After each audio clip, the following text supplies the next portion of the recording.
पाहुडसत्थं समासेन। नमः श्रीमज्जिनेन्द्राय नमो विमलसिन्धवे नमो गुरुवरेण्याय नमः सन्मतिसिन्धवे।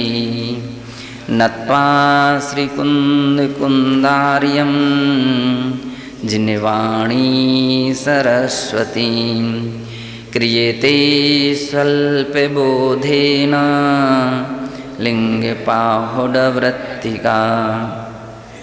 श्रीकुन्दकुन्दाग्रयति सरस्य कृत्तिवरेण्या भुवि लिङ्गपाहुडं तदीयटीकां श्रवणप्रबोधिनी करोमि भक्त्या सुरवाचि संस्कृते। नमो अरिहन्ताणं नमो सिद्धाणं नमो आयर्याणं नमो उवज्झायाणं नमो लोये सौसां। जय बोलिए अनंतानंत सिद्ध परमेष्ठी भगवान की। देवाधिदेव श्री ऋषभनाथ भगवान की। विश्ववंदनीय श्री महावीर भगवान की। परम पूज्य आचार्य श्री कुंद कुंद देव की। परम पूज्य वात्सल्य रत्नाकर गुरुदेव आचार्य श्री विमल सागर जी मुनि महाराज की। परम पूज्य तपस्वी सम्राट गुरुदेव आचार्य श्री सन्मति सागर जी मुनि महाराज की। अहिंसामय जैन धर्म की।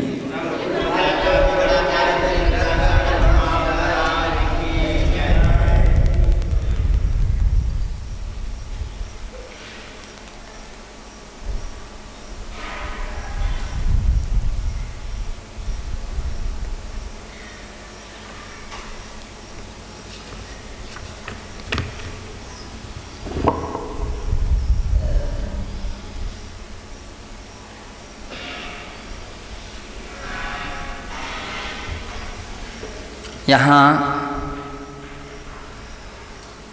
श्रवण प्रबोधिनी टीका की छठवीं गाथा का विषय विश्लेषण चल रहा है और इसके विषय में कहा जा रहा है कि यथोक्तम मोक्ष प्रावित ग्रंथे मोक्ष प्रावित ग्रंथ की 15वीं गाथा की टीका में बतलाया है कि जो परद्रव्य में रत रहते हैं वे साधु किस प्रकार के कर्म का बंध करते हैं।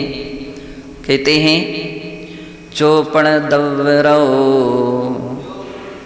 जो पुण दव्वरो मिच्छा दिट्ठी अवीसो साहू मिच्छत पर्ण दो उण वज्जदि दुट्ठठकम मेहिम। जो साधु परद्रव्य रहो परद्रव्य में रत रहता है परद्रव्य में लीन रहता है पर को अपना और अपने को पर का मान लेता है तो आचार्य महाराज कहते हैं कि वो मिथ्या दृष्टि साधु है। परद्रव्य को अपना मान रहा है अपना स्वभाव मान रहा है शरीर को अपना आत्मा मान रहा है आत्मा को शरीर मान रहा है अन्य अन्य पदार्थों के लिए घर मकान वस्तु पेन पुस्तक आदि को आत्मा मान रहा है और आत्मा को उस रूप मान रहा है। तो इस प्रकार के जो साधु हैं तो आचार्य महाराज कहते हैं कि वह परद्रव्य रत साधु है और जो परद्रव्य रत है वो मिथ्या दृष्टि जीव होता है भेद विज्ञान ही उसको नहीं है। जबकि चौथे गुण स्थान मान लीजिए सम्यक दर्शन उत्पन्न होती ही चतुर्थ गुण स्थानवर्ती जीव भेद विज्ञानी होता है। शास्त्रों में उसके विषय में कहा गया कि उसको शरीर आदि पर द्रव्यों से भेद विज्ञान होता है, तो ऐसा जानना चाहिए। तो आचार्य महाराज कह रहे हैं कि ऐसा मिच्छत परिणदो ऊण मिथ्यात्व परिणाम से सहित होने के कारण बज्झदि दुष्ठ कम्मीहिम, वह अष्ट दुष्ट कर्मों को बांधता है। मिथ्या दृष्टि जीव क्या करता है? बोले 8 कर्मों के, 8 दुष्ट कर्मों को ही बांधता रहता है। और कहते हैं कलम मधुर ध्वनिम हवन हंतीति कलह, एक प्रकरण चल रहा था अपना कलह। तो जो कलह करते हैं वे नरक आदि दुर्गति को प्राप्त करते। कलहम वादम, तो जो कलह करते हैं, अब कलह किसे कहते हैं? ये प्रश्न था ना, कलह किसे कहते हैं? तो इसके विषय में कह रहे हैं परस्पर मधुर संबंध घात का कलहो भवति। जो परस्पर के मधुर संबंध थे, पवित्र संबंध थे, उस संबंध को घात करने वाले शब्दों का व्यवहार, शब्द या ऐसा व्यवहार कि जिससे व्यक्ति टूट जाता है, विघटित हो जाता है, उसका नाम क्या है? कलह है। कलहस्य स्वरूपम धवला ग्रंथे निरूपितम। कलह का लक्षण धवला ग्रंथ की 12वीं पुस्तक के पृष्ठ 285 में इस प्रकार से कहा है, क्रोधादिवसाद असी दंड असभ्य वचनादि भी पर संताप जननम कलह। कह रहे हैं क्रोधादि वसात, क्रोध आदि कसाय के वशीभूत होकर के। अब क्रोध से आदि से क्या लेना है? पूरे क्रोध मान माया लोभ, ये चारों कसाय ले लेना चाहिए। तो इन कसायों के वशीभूत होकर के, यानी कसायों के आवेग में आकर के असी तलवार उठा लेना। ऐसे जब विवाद होते हैं, झगड़ा झंझट होता है, तो बड़े बड़े युद्ध हो जाते हैं और उन युद्धों में तलवार उठा लेता है। तोले कलह, एक कलह का लक्षण है कि जो तलवार, अब तलवार एक उदाहरण है। तलवार से जो भी काटने बांटने वाले औजार हैं वे सभी इसमें संग्रहित करना चाहिए। असी दंड, डंडा उठा लेना मारने के लिए, डंडा उठा लेना, तो बोले ये भी कलह है। डंडा उठाना कलह है। असभ्य वचनादि भी, असभ्य जो साधोचित नहीं है, मर्यादा विहीन है, ऐसी गाली या ऐसे शब्दों का प्रयोग कह रहे हैं जो पर संताप जननम, दूसरे के लिए संताप उत्पन्न करने वाला होता है, उसका नाम है कलह। अब अपन को एक ध्यान रखना है कि पर संताप जनन, जन्य जो शब्द होते हैं वे 2 प्रकार के हैं। एक तो अच्छे कार्य में किए गए प्रयोग और एक गलत कार्य में किए गए प्रयोग। तो बतला रहे हैं कि अच्छे कार्य में प्रयोग करने के लिए भी कभी कभी माता पिता गुरुजन कठोर शब्दों का प्रयोग कर देते हैं। गधा पढ़ता नहीं है, तब गधा पढ़ता नहीं, इसका मतलब उसकी माँ या पिता या गुरु डांट रहे हैं तो इसलिए डांट रहे हैं, या शब्द का प्रयोग इसलिए कर रहे हैं ताकि ये पढ़ने लग जाए, ये पढ़ने लग जाए, तो इसलिए प्रयोग करें। चुगलखोर, तो चुगली करता रहता है, वे इसलिए बोले जा रहे हैं ताकि व्यक्ति यहाँ की वहाँ बात ना कहे। आदि आदि, तो तो इसके पीछे क्या शब्द था? आलसी है, तो बड़ा आलसी है। अब आलसी इसका मतलब अपने कार्य को कुशलता से करे, तो इसके पीछे छिपी हुई है हित की भाषा, हित की दृष्टिकोण छिपा हुआ है। तो अब आचार्य महाराज कह रहे हैं नारकी त्रियंज नरकगामी, तो इसके पीछे क्या छिपा हुआ है कि व्यक्ति ऐसी जो भी गलती से नरक जाते हैं या त्रियंच जाते हैं, वो नरक ना जाए, बचाने के भाव हैं। त्रियंच गति को प्राप्त ना हो, इस प्रकार के बचाने के भाव हैं। पाप, पापी, दुष्ट, इस शब्द कि उसको कुछ लगे, ताकि चुभेगा तो सही, ये भी पक्की बात है। बिना चुभे कोई मृदुता से काम नहीं चलता है। तो ये शब्द चुभेंगे तो सावधान भी होगा, वो संभलेगा। तो बतला रहे हैं कि प्रयोग तो नहीं करना चाहते हैं, लेकिन आचार्य हैं, गुरु हैं, तो वे इस प्रकार के शब्दों का प्रयोग करते हैं। लेकिन ये भी ध्यान रख लीजिए कि ये कौन करते हैं? आचार्य अपने गद्दी पर बैठे हैं, टीचर अपनी कुर्सी पर बैठे हैं, माता पिता अपने अधिकार के रूप में बैठे हुए हैं। तो बतला रहे हैं वो सब तो प्रयोग कर सकते हैं, लेकिन वैसा दूसरा प्रयोग ना करें। दूसरा कोई प्रयोग करेगा तो कलह झगड़ा शुरू हो जाएगा। तो आचार्य महाराज ने कहा क्यों? उनका समझाने का भाव है। उनका भाव क्या है? समझाने का है। आम व्यक्ति के समझाने के भाव नहीं होते हैं, चिढ़ाने के, अनादर करने के, तिरस्कार करने के, बैर विरोध भजाने के। तो ऐसे जिनके भाव होते हैं तो आचार्य महाराज कहते हैं उसका नाम है कलह। और इस प्रसंग में व्यक्ति अपशब्द का प्रयोग करता है, तो इसका नाम क्या है? असभ्य वचनादि भी पर संताप जननम, जो पर को संतापित करने वाला है उसका नाम कलह है। क्रोध कषायस्य प्राधान्यम प्राय कलहे भवति। और बतला रहे हैं क्रोध कषाय की प्रधानता कलह में होती है। जब झगड़ा होता है तो जवाब सवाल होते, एक पर दूसरा बढ़ चढ़ करके शब्दों का प्रयोग करता है। तो बतलाने क्रोधावेग में इस प्रकार की स्थितियां होती हैं। क्रोधश्च स्वपरोपघाता घात निरनुग्रहित कौरे परिणाम अमरसः इति राजवार्तिके निरूपितम।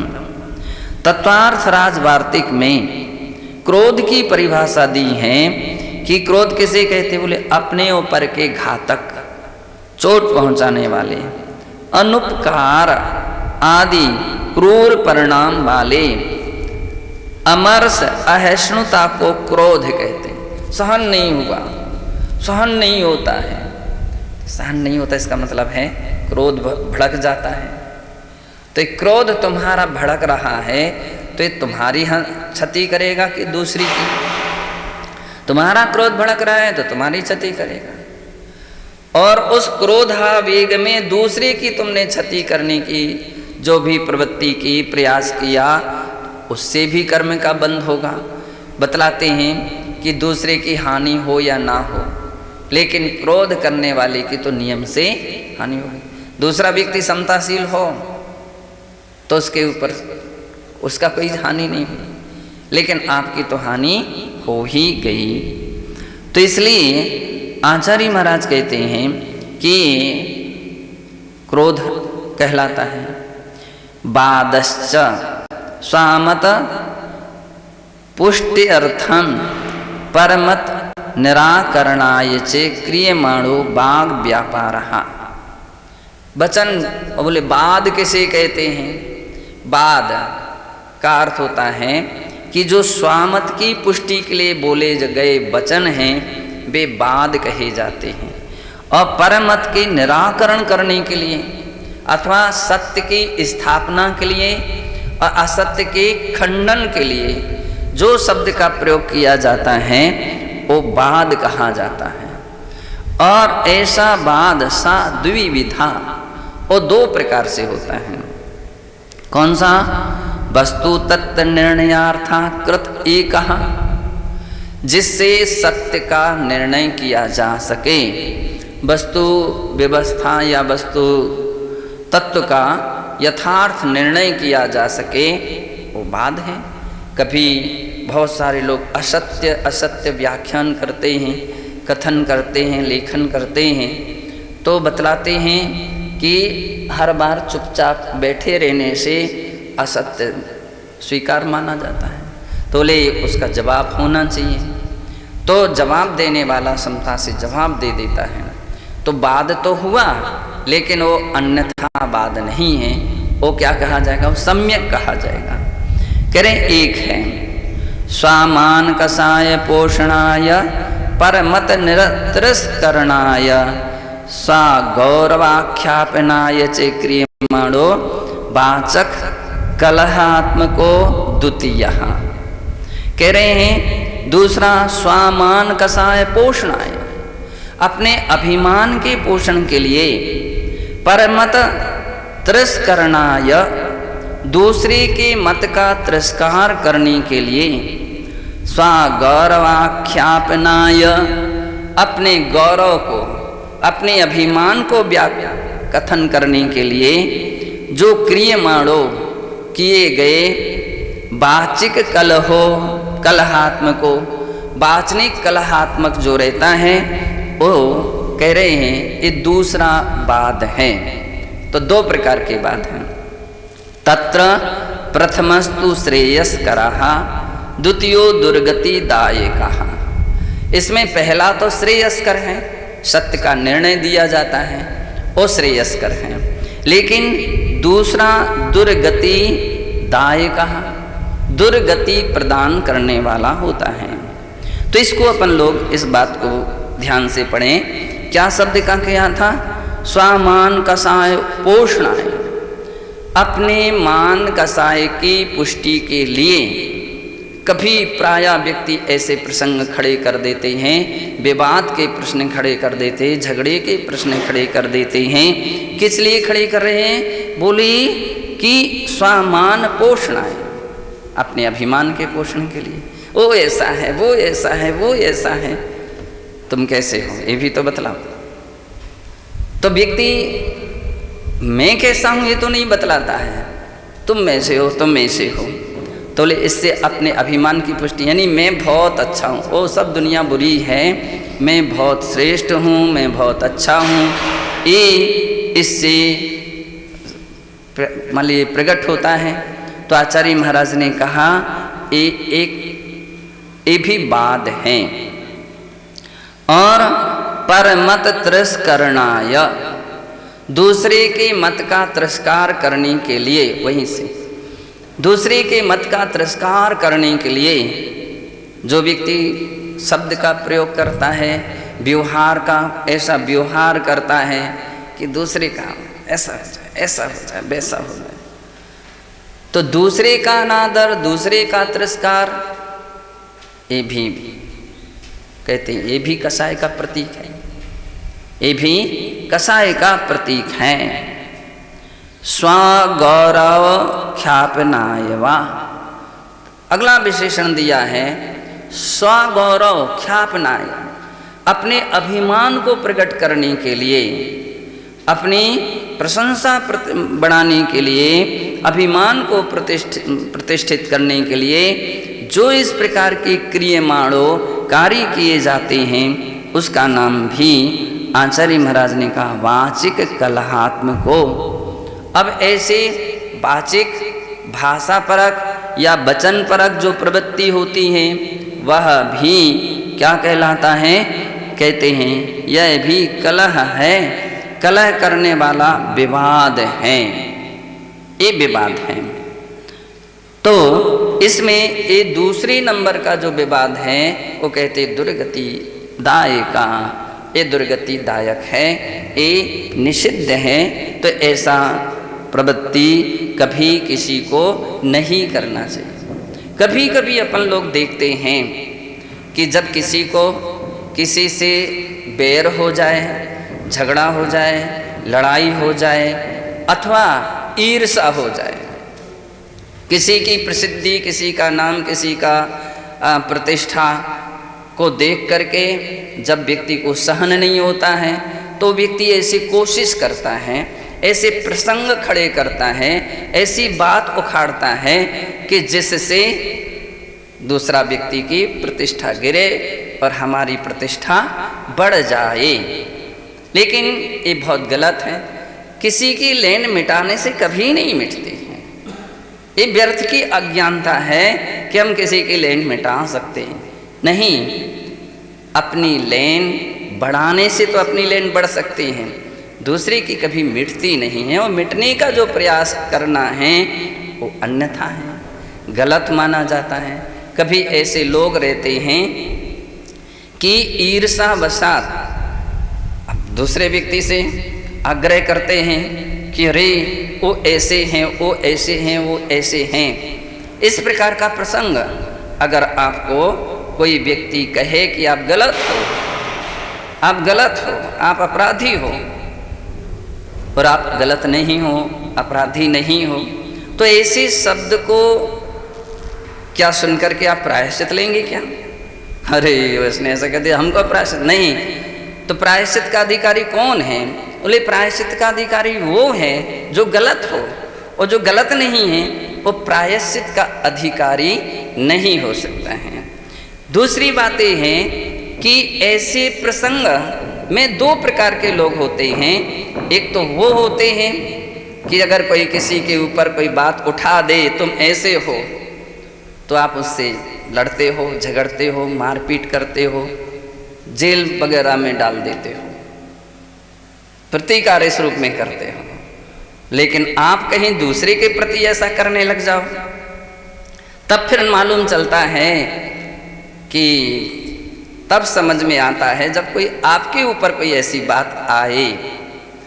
तो आचार्य महाराज कहते हैं कि ऐसा व्यक्ति दर्शन मोहनी कर्म का आश्रय बंद करता है।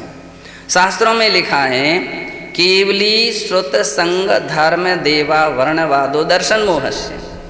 जो केवली श्रुत संघ और धर्म का अवर्णवाद करता है वो दर्शन मोहनी कर्म का आश्रय और बंध करता है।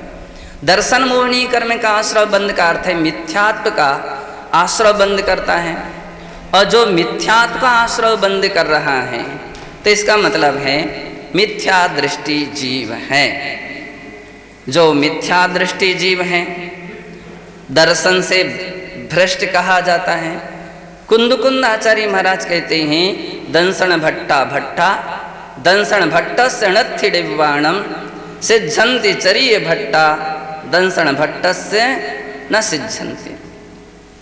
तो आप यदि किसी साधर्मी के विषय में अवर्णवाद करते हो तो कहते हैं नियम से दूसरा कैसा है कैसा नहीं है तो बात की बात है, लेकिन तुम सम्यक दर्शन से भ्रष्ट हो और भ्रष्ट नहीं भ्रष्टों में भ्रष्ट हो, ऐसा आचार्य कुंद देव कहते हैं। और यहाँ लिंग पाहुड़ में तो आचार्य महाराज इतनी ऊंची बात कह रहे हैं कि वज्जदि नरियम पावो, वो पापी है और नरक गति को प्राप्त होता है। इसलिए कभी ऐसे कार्य नहीं करना चाहिए, कभी ऐसे कार्य नहीं करना चाहिए। पूज्य आचार्य महाराज कहते दुर्गति दाय कहा, ये दूसरी प्रकार का कलह है, ये दुर्गति को प्रदान कराने वाला है। वादे पक्षस्थो विपक्षस्थो वा कसायाविष्टा स्यात् तरहि वादो विवाद रूपम गृह्णाति। बाद में पक्षस्थो विपक्षस्थो वा, चाहे पक्ष विषयक हो चाहे विपक्ष विषयक हो, लेकिन ये वाद विवाद है वो कसायाविष्टा, कसाय से आविष्ट होता है। तरहि वादो विवाद रूपम गृह्णाति, वाद को विवाद के रूप में ग्रहण किया गया है। अतएव तत्व चर्चा प्रसंगे अपि मध्यस्थ भावः, कह रहे हैं तत्व चर्चा के प्रसंग में मध्यस्थ होना चाहिए। ये सज्जन पुरुषों की विशेषता है, ये महापुरुषों की विशेषता है कि तत्व चर्चा में आप बैठे हो, स्वाध्याय में बैठे हो, प्रवचन में बैठे हो, और ऐसे प्रसंग पर यदि कोई व्यक्ति राग द्वेषात्मक प्रश्न खड़ा कर दे तो आचार्य महाराज कहते हैं कि उसमें साधु को मध्यस्थ हो जाना चाहिए। एक बार ऐसा प्रसंग हुआ कि आचार्य गुरुदेव विमल सागर जी महाराज का संग विहार कर रहा था, स्वाध्याय चल रहा था। स्वाध्याय के अवसर पर एक व्यक्ति उठ करके खड़ा हो गया। उसने कहा, महाराज हरे फल फूल से पूजा करना चाहिए कि सूखे फल फूल से पूजा करना चाहिए? महाराज समझ गए कि केवल कलह प्रिय है। महाराज ने कहा, पहले ये बतलाओ तुम कौन से फल फूल से पूजा करते हो, हरे कि सूखे? बोले हम कौन से नहीं करते हैं। बोले नियम लो पूजन करने का। पूजा नहीं कर सकते हैं, हमारे पास समय नहीं है, हम फुर्सत नहीं रहती है। बोले फिर बैठ जाओ, ऐसे प्रश्न कभी नहीं करना चाहिए। बहुत सारे लोग नहीं, आप इसकी तो चर्चा कर रहे हो कि ऐसा करना चाहिए कि ऐसा करना चाहिए, तुम करते क्या हो? और तुम करते कुछ नहीं हो और कर भी नहीं सकते हो, तो तुम्हारे प्रश्न से फायदा क्या है? तुम केवल कलह उत्पन्न कर सकते हो, विवाद उत्पन्न कर सकते हो, झगड़ा उत्पन्न कर सकते हो, राग द्वेष उत्पन्न करा सकते हो, लेकिन कोई हितकारी कार्य तुम कर सकते नहीं। तो आचार्य महाराज कहते मध्यस्थ हो जाना चाहिए। हर प्रश्न का उत्तर देने वाला कौन है? तो बोले मूर्ख कहलाता है। हर व्यक्ति के प्रश्न का उत्तर नहीं देना चाहिए। हर व्यक्ति के प्रश्न का उत्तर नहीं, प्रश्न उन्हीं प्रश्नों का उत्तर देना चाहिए जो उचित हैं। सुंदर सभा चल रही है, स्वाध्याय चल रहा है, हर व्यक्ति अच्छी तरह से बात सुन रहे हैं और तुमने यहाँ वहाँ की बात उठा दी तो से कहते हैं फायदा कुछ नहीं हुआ। तो ये बात यहाँ पर कही गई कि मध्यस्थ भावा, ऐसे सब प्रसंग पर उत्तम साधुओं को मध्यस्थ होना चाहिए। निष्पक्षता और निष्पक्ष रूप से साम्य भावश्चेति चेति इति श्रमणेन विशेषतो रक्षणीया। कहते हैं कि इस प्रकार की निष्पक्षता को, साम्य भाव को श्रमणों के लिए विशेष रूप से रक्षा करना चाहिए ताकि अपन किसी पक्षपात में ना पहुंचे। कांग्रेस जीते कि जनता जीतेगी, कौन सी पार्टी जीतेगी, किसकी सरकार बनेगी, अपन को इनसे लेना क्या है? कोई भी बने, हमको इससे कोई मतलब नहीं है। जो भी बनेगी देश की रक्षा करे और अच्छी तरह से देश का संचालन करे, ऐसे भाव साधु के अंदर में होना चाहिए। ये पार्टी अच्छी और वो पार्टी गलत, इसमें नहीं पड़ना चाहिए। और कह रहे हैं कि इनसे क्या होता है, साम्य भाव नहीं रहता, समता भाव नहीं रहती है। तो इसलिए अपनी समता की रक्षा करना चाहिए। यदि स्वस्य परस्य वा साम्य भावो अपहता स्यात् तरहि वादोपि त्याज्य एव। कह रहे हैं जिस वचनों से अपना या दूसरे के भावों का अपहत होता है, साम्य भाव नष्ट होते हैं, तो कहते हैं कि ऐसा मतावलंबियों से, ऐसे लोगों से वचन विवाद नहीं करना चाहिए। कभी ऐसे प्रसंग आ जाते हैं कि यद्यपि सत्यम, आपकी बात सत्य है, लेकिन आपके पक्षधर ज़्यादा लोग नहीं हैं, आपकी बात को सुनने वाले ज़्यादा नहीं हैं, आपकी बात को मानने वाले ज़्यादा नहीं हैं, तो उस विषय में मध्यस्थ हो जाना चाहिए और बतलाऊंगा, विचार करूंगा, बात को ठंडा कर देना चाहिए। क्यों? आपका पक्षधर नहीं है, आप जो भी बात कहेंगे तो बहुत सारे लोग आपकी उल्टा कर देंगे। तो कहते मध्यस्थ हो जाना चाहिए, वर्जनीय छोड़ देना चाहिए। अतएव उक्तम च नियमसार ग्रंथे, इस विषय में नियमसार ग्रंथ की 156वें नंबर की गाथा में आचार्य महाराज कहते हैं, तम्मा वयण विवादम सगपर समीम बज्जियो, अर्थात अपने और अन्य के मतावलंबियों के वाद विवाद को वर्जनीय छोड़ देना चाहिए। प्रवचनसार ग्रंथस्य तात्पर्य वृत्ति टीकायां च उपदिष्टम, प्रवचनसार ग्रंथ की जो तात्पर्य वृत्ति टीका है उसमें तीसरे अध्याय के 24 से 13 पक्ष प्रक्षेप गाथा है, उसमें ऐसा कहा है कि स्वयं वस्तु स्वरूपमेव ज्ञातव्यम परम प्रतिविवादो न कर्तव्यः, स्वयं वस्तु के स्वरूप को तो जानना चाहिए लेकिन उसमें विवाद नहीं करना चाहिए। कभी कभी ऐसे प्रसंग आ जाते हैं, सुनते रहना चाहिए और समझते रहना चाहिए। कह रहे हैं वस्तु के स्वरूप को आप तो सही तरह से समझते हो लेकिन विवाद नहीं करना चाहिए। परम प्रतिविवादो न कर्तव्यः, कस्मात्, क्योंकि विवादे रागद्वेषोत्पत्तिर्भवति, विवाद करने से राग द्वेष की उत्पत्ति होती है। ततश्च शुद्धात्म भावना नश्यति इति, और इसके कारण से शुद्धात्म भावना नष्ट होती है, ऐसा आचार्य महाराज कहते हैं। तो कौन सा विवाद नहीं करना चाहिए? तो जो पहले नंबर का विवाद कहा गया था, अशुभ यानी दूसरे नंबर का विवाद कहा गया था, ऐसा विवाद नहीं करना चाहिए।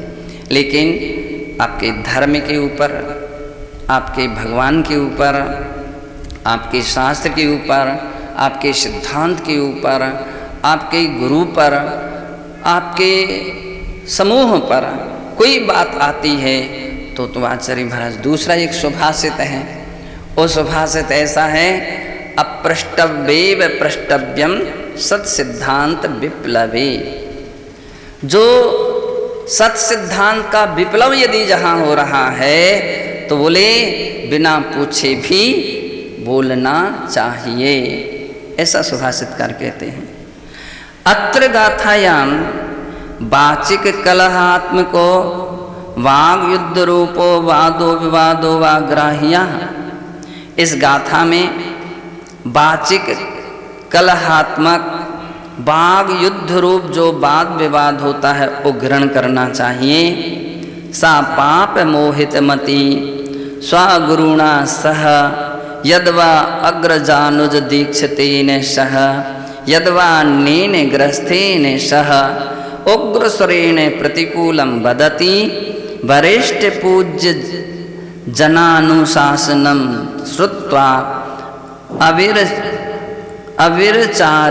अविचार्य प्रत्युत्तरं ददाति यद्वा प्रतिकरं कुरुते परापवाद पर निंदासु दत्त चित्तो भवति। कह रहे हैं कि इस गाथा में जो बात कही गई है वो बतला रहे पाप मोहित मति। कौन है पाप मोहित मति? तो बोले जो स्वगुरुणाम सह, अपने दीक्षा गुरु के साथ, यद्वा अग्रजानुज दीक्षतेन सह, अथवा अग्रज यानी अपनी दीक्षा से जो वरिष्ठ हैं भी अग्रज कहे जाते हैं, अनुज अपनी दीक्षा से जो छोटे हैं उन्हें अनुज कहा जाता है। यद्वा अन्येन ग्रस्थेन सह, अथवा अन्य ग्रस्थों के साथ उग्र स्वरेण प्रतिकूलम वदति, उग्र स्वर से, तेज स्वर से प्रतिकूल वचन बोलता है।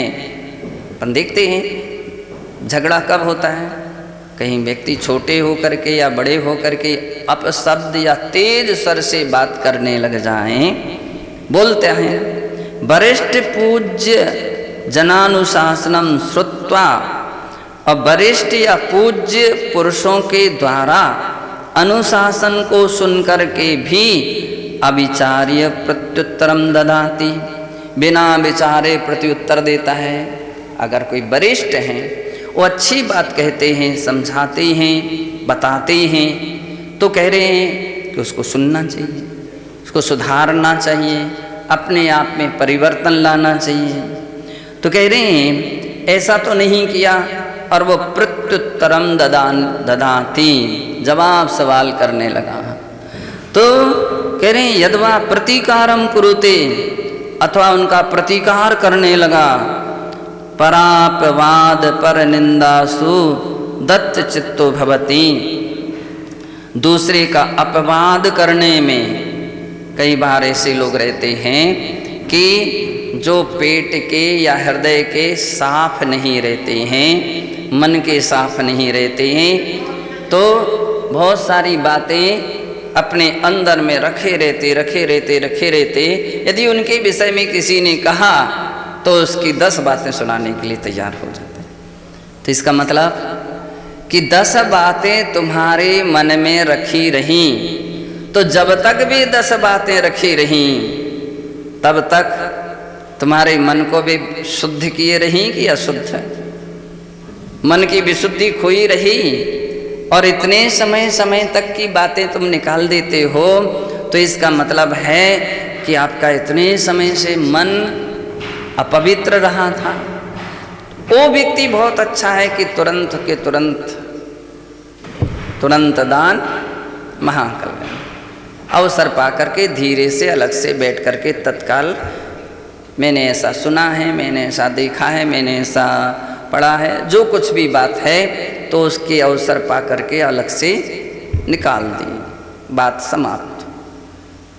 तो वो बतला रहे कि कम से कम शेष समय तो विशुद्ध परिणामी रहेगा, और जो बांध करके रखेगा तो वो बांध करके रखेगी। कभी कोई मौका आने दो तो हम तुम्हारे विषय में भी बतलाएं, तो हमारी शिकायत करोगे तो हम तुम्हारी भी करेंगे।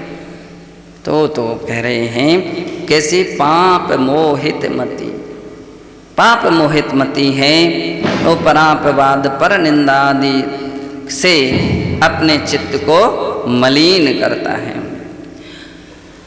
सा ना जानाति यत् परस्पर वाद विवादम दृष्टा सामान्य धार्मिक जनाना मुनि वर्गम प्रति श्रद्धा शिथिलता भवति।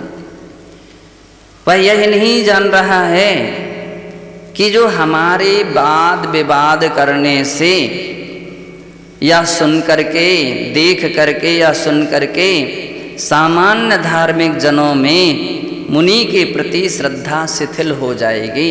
अरे ये साधु होकर के लड़ते हैं, जवाब सवाल करते हैं, ऐसे अपशब्द बोलते हैं, ऐसा अनादर करते हैं, तो हम तो ये समझ रहे थे मुनि जन तो बहुत निर्मल चित्त होते हैं, बहुत उत्तम आत्मा महात्मा कहे जाते हैं, और ये तो उनसे बिल्कुल विपरीत ही लक्षण दिख रहे हैं। तो उसकी श्रद्धा में अंतर आ जाता है।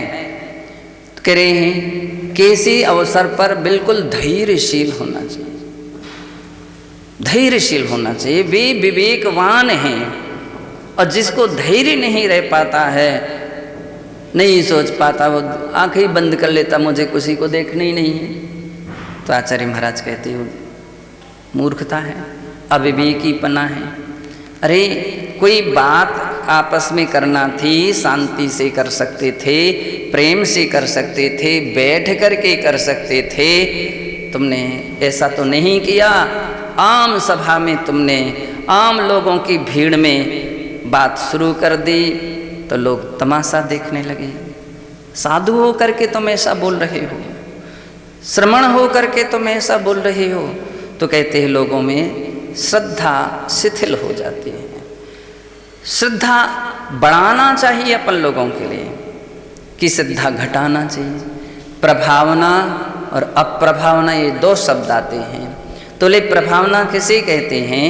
प्रभावना का अर्थ ये है कि आपकी भाषा, आपका व्यवहार, आपकी चर्या इत्यादि से दूसरे व्यक्ति प्रभावित होएं, वो प्रभावना है। और अप्रभावित होने लग जाएं, धर्म से अप्रभावित होने लग जाएं, तो प्रभावना नहीं, अप्रभावना है। कहा जाता है कि आप प्रभावना ना कर सकें तो कभी भी अप्रभावना नहीं करना चाहिए। कसाया विष्टि ने तीन श्रमणा भाषी ने शांताकरणम मलिनी कृति। और जब कसाय से आविष्ट होते हैं तैसे श्रमणाभास के द्वारा अपना ही मन, अपना ही अंतःकरण सबसे पहले मलिन किया जाता है। आर्तरौद्र ध्यानाविष्टा, और ऐसा आर्त और रौद्र ध्यान से आविष्ट वह कौन? श्रमणाभास। सा समस्त वातावरणम पर द्वेष पूर्णम करोति। वह सभी जगह धर्म का जो वातावरण था, शांति का वातावरण था, प्रसन्नता का वातावरण था, भक्ति साधना का वातावरण था, उसके लिए क्या कर देता है? परस्पर द्वेष पूर्णम करोति, परस्पर विद्वेष पूर्ण कर देता है। कभी कभी बतलाते हैं भैंस जो होती है वो तालाब में घुस जाए तो सारे पानी को मचा देती है, सारे निर्मल पानी को। कुछ मछली ऐसी होती हैं, वो एक मछली भी सारे पानी को गंदा कर देती है। तो ऐसे भी कलह प्रिय कतिपय लोग होते हैं जो निर्मल पवित्र वातावरण को दूषित कर देते हैं।